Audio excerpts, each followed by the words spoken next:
In contrast to other random clips on the internet, the video that Lil Jeff's parents recently posted gets people talking. The absurdity of this situation is made clear by watching this video, which documents the minutes before the bloodhound rapper was killed.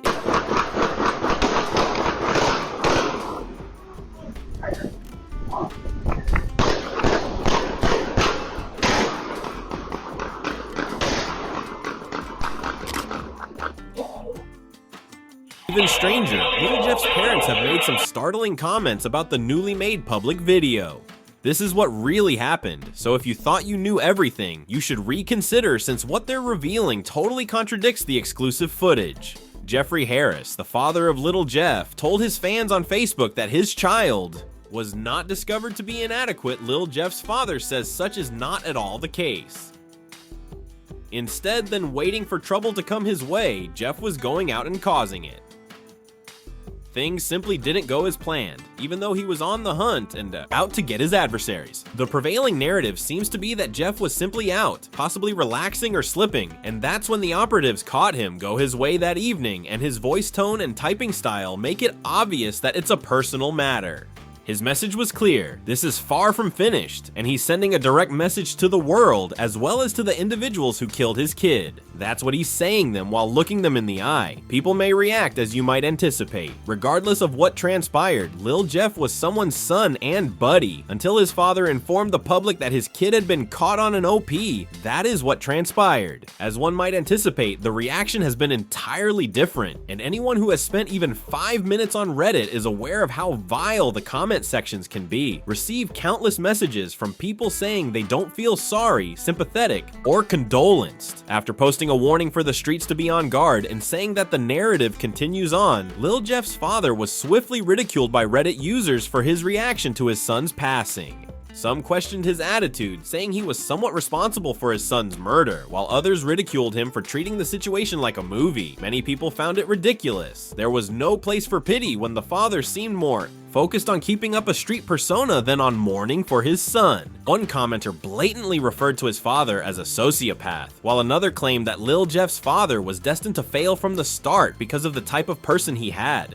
Many argued that this mindset is the very reason why the post sparked even more debate and condemnation. They believe that violent cycles never end. It's common for the internet to be a frigid place, especially when it comes to stories like these, as harsh as it may sound. This is just another example of street karma. If you live by it, you will die by it. That's how people see this scenario, even though it's horrible. When you believe the debate couldn't go much darker, you heard old music being played. In a video, Jeff stated, "Them is did what they did and had to pay the consequence," which marks the beginning of the apathy. According to reports, he also hurt a male. According to the song's lyrics, "When I talk, it's only facts that he was yelling. When he got struck, quite tough up on the net. Now he's on the floor looking like when people find out that Jeff basically boasted about dropping up to 11 bodies 11. Their entire perspective suddenly changes, as you are fully know.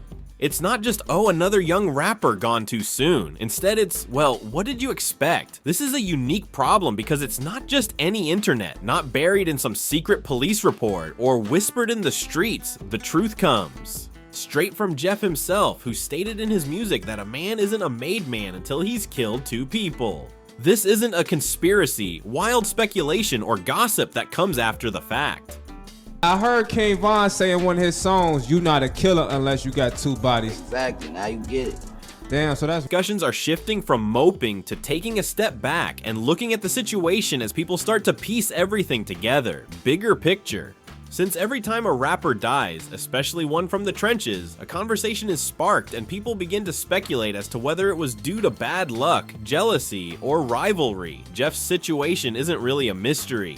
He wasn't just living on the streets, but he was also playing a game where the stakes were life or death, and he lost this time, which is why the reactions have been varied, with some people treating it as if it were just another day on the streets, another victim in a never-ending cycle, while others don't care at all, so jaded to everything. Others use it as a caution to budding rappers who think this lifestyle is all for show, while others use it as a warning narrative about violence, about which they have no opinion. If they had some real guidance in their life, like motherfuckers who's really standing on it, I feel like Lil Jeff and Lil Schoon, them little niggas would be, they'd They was something. Whatever your opinion, one thing is certain, Bloodhound's father's comments and the new footage have completely changed the narrative because instead of just mourning the passing of another rapper, people are now examining the choices that led him to this point. Was this avoidable? Could things have gone differently? Or was this always how it was going to end? Not to mention that it also raises a critical question. The bigger question regarding the cycle of violence in hip-hop is when it stops and, perhaps more importantly, does anyone actually want it to? This is because every time a rapper goes out like this, the reactions follow the same script: shock debates, a few RIP posts, and then right back to business as usual. If these are your first thoughts about Lil Jeff, don't worry, I've got you covered. As we dig deeper into Jeff's story, we'll take a step back and break down how he got here in the first place.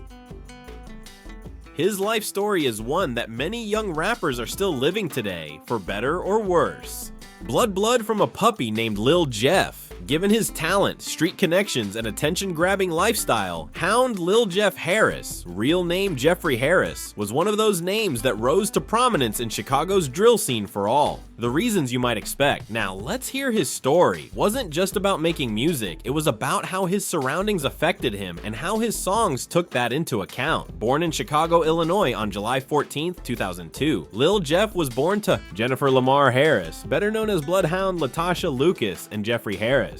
He attended CIC's Longwood School before graduating from Harold Washington Elementary School, and then he went on to attend Cary Metropolitan High School, where he graduated in 2020. Lil Jeff, who briefly enrolled in online classes at Daly College in 2021 before dropping out, grew up on Chicago's South Side and learned about the struggles of survival and a system that didn't care that living outside was more than just hanging around. How about tell us where you from? Chicago, Illinois, east side of Chicago. East side of Chicago. East side. Yeah. Can you tell us what it was like for yourself growing up on the east side? Shit, like anybody else from the rack, the same shit.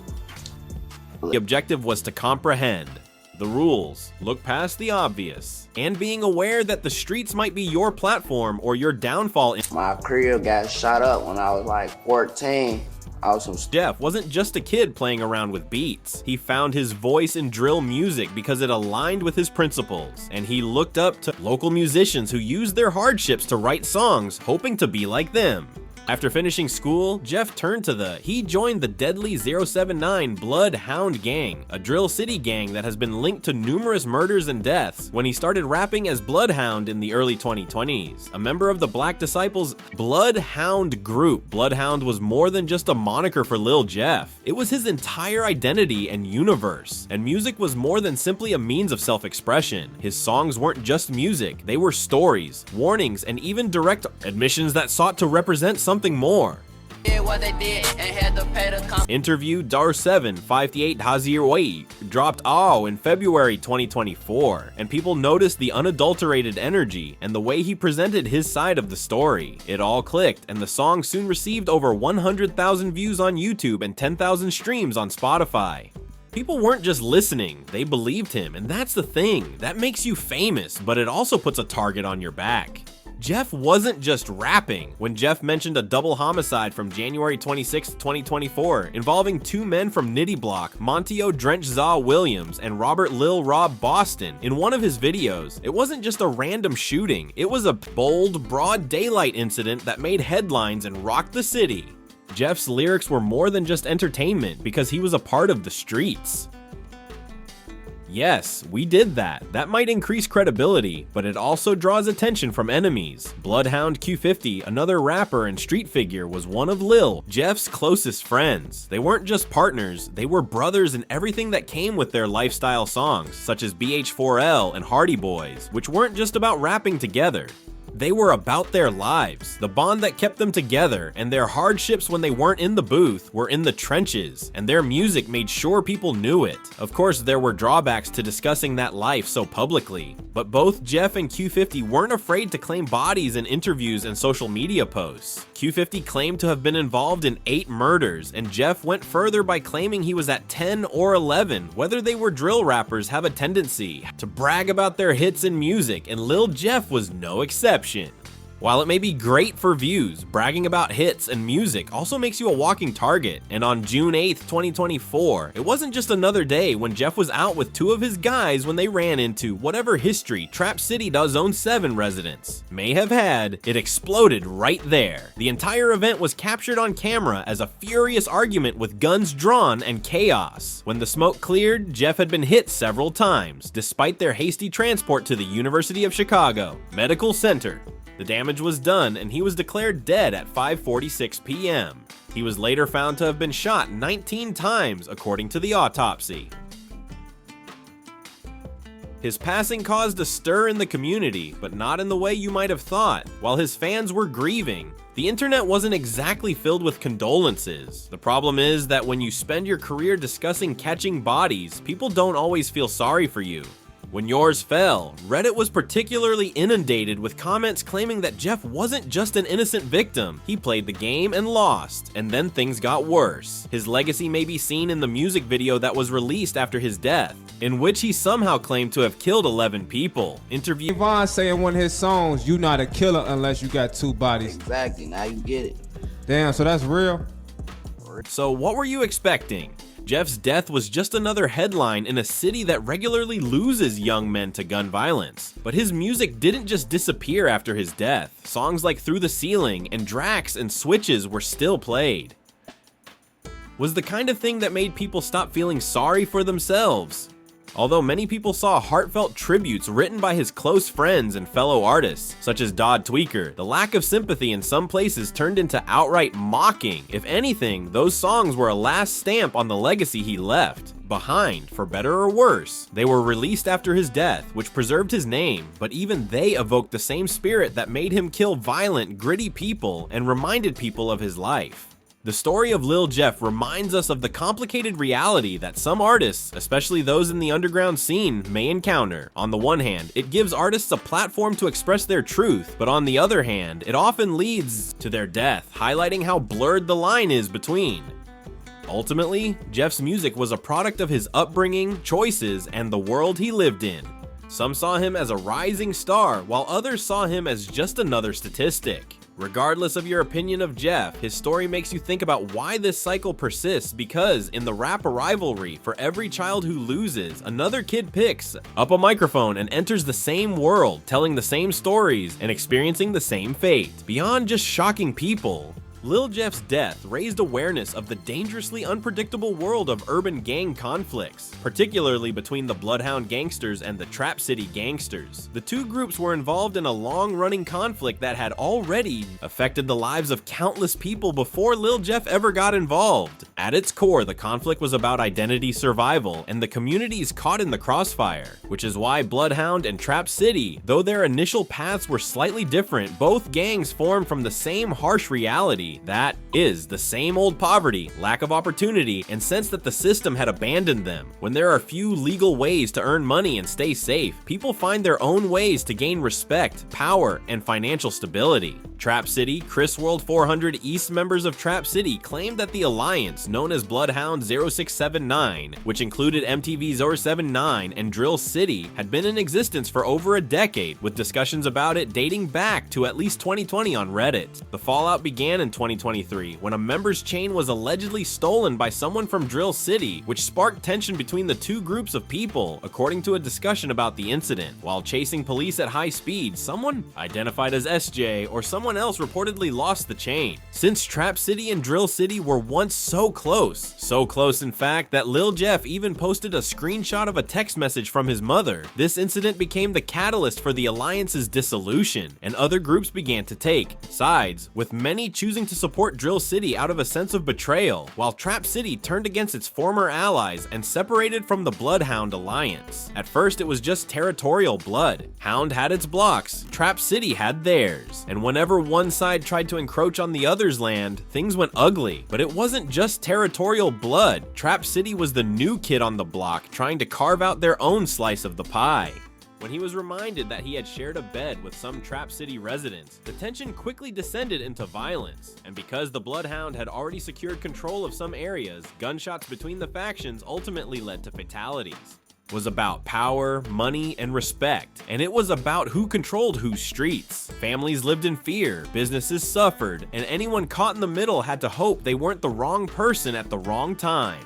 In their society, disrespect had consequences, and soon the battles weren't just fistfights. Vandalism, robberies, and drive-bys became commonplace for the residents of these communities. Slang, their own fashion, and their own music, especially drill and trap, weren't just entertainment, they were a battlefield. Rappers from both sides use their lyrics to call each other out, boast about their performance, and in some cases make direct threats. If you don't believe that music doesn't influence real-life violence, think about the number of rap feuds that have resulted in actual shootings. When respect is at stake, words quickly turn into actions. In 2015, a prominent Bloodhound member was killed in what appeared to be a targeted hit by Trap City, which sparked a series of retaliatory killings, and the streets became a battleground. Police tried to step in, but let's face it, when has law enforcement ever really stopped a gang war? They only show up after the damage has been done. The media really went crazy to make sure everyone knew how serious this feud was getting after Bloodhound and Trap City members got into a nightclub fight that spilled into the streets, injuring multiple people. In 2024, there was a shooting between members of the two factions, and several people were hit, including Marcus Lil Jefferson, who later died at the hospital. Rob Thompson was not just another member, he was a face of the gang, and at times, people either feared or loved him. He was known for handling business, whether it was dealing with internal gang matters or making sure Bloodhound knew Trap City wasn't going anywhere. The police responded quickly, and Rob caught everyone's attention.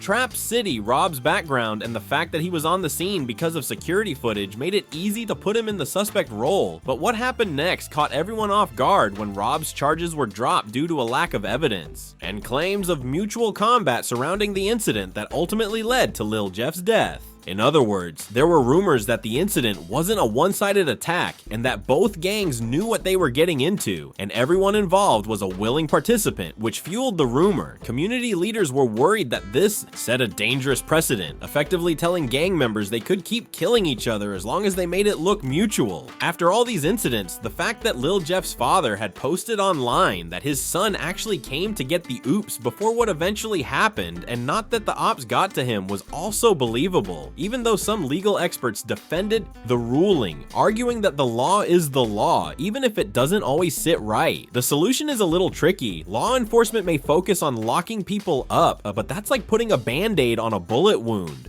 The moment one gang member is taken off the streets, another one is put in place. When people don't see a future for themselves outside of gang life, poverty, lack of opportunity, and communities that feel abandoned occur.